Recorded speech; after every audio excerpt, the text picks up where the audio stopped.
मोहनदास करमचंद गांधी, जन्म 2 अक्टूबर 1869, निधन 30 जनवरी 1948, जिन्हें महात्मा गांधी के नाम से भी जाना जाता है।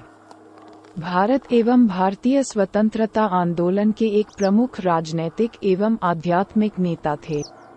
वे सत्याग्रह, व्यापक सविनय, अवज्ञा के माध्यम से अत्याचार के प्रतिकार के अग्रणी नेता थे।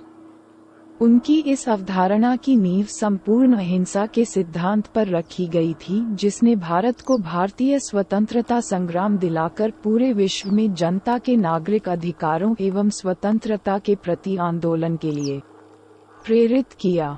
उन्हें संसार में साधारण जनता महात्मा गांधी के नाम से जानती है।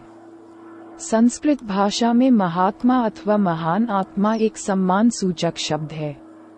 गांधी को महात्मा के नाम से सबसे पहले 1915 में राजवैद्य जीवराम कालिदास ने संबोधित किया था।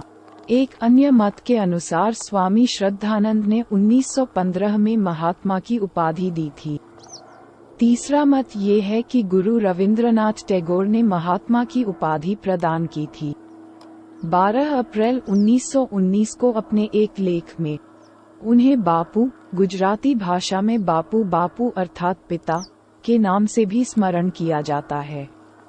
एक मत के अनुसार गांधी जी को बापू संबोधित करने वाले प्रथम व्यक्ति उनके साबरमती आश्रम के शिष्य थे। सुभाष चंद्र बोस ने 6 जुलाई 1944 को रंगून रेडियो से गांधी जी के नाम जारी प्रसारण में उन्हें राष्ट्रपिता कहकर संबोधित करते हुए आजाद हिंद फौज के सैनिकों के लिए उनका आशीर्वाद और शुभकामनाएं मांगी थी।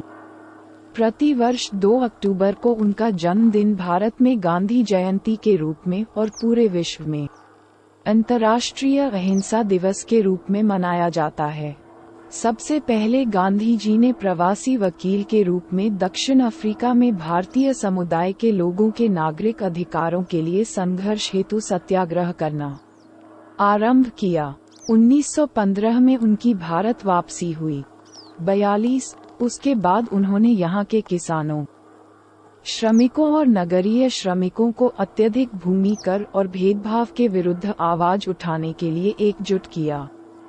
1921 में भारतीय राष्ट्रीय कांग्रेस की बागडोर संभालने के बाद उन्होंने देश भर में दरिद्रता से मुक्ति दिलाने, महिलाओं के अधिकारों का विस्तार, धार्मिक एवं जातीय एकता का निर्माण व आत्मनिर्भरता के लिए अस्पृश्यता के विरोध में अनेकों कार्यक्रम चलाए। इन सब में विदेशी राज से मुक्ति दिलाने वाला स्वराज की प्राप्ति वाला कार्यक्रम ही प्रमुख था। गांधी जी ने ब्रिटिश सरकार द्वारा भारतीयों पर लगाए गए लवण कर के विरोध में 1930 में नमक सत्याग्रह और इसके बाद 1942 में अंग्रेजों भारत छोड़ो आंदोलन से विशेष विख्याति प्राप्त की। दक्षिण अफ्रीका और भारत में विभिन्न अवसरों पर कई वर्षों तक उन्हें कारागृह में भी रहना पड़ा। गांधी जी ने सभी परिस्थितियों में अहिंसा और सत्य का पालन किया और सभी को इनका पालन करने के लिए वकालत भी की। उन्होंने साबरमती आश्रम में अपना जीवन बिताया और परंपरागत भारतीय पोशाक धोती व सूत से बनी शाल पहनी, जिसे वे स्वयं चरखे पर सूत काटकर हाथ से बनाते थे। उन्होंने सादा शाकाहारी भोजन खाया और आत्मशुद्धि के लिए लंबे लंबे उपवास रखे।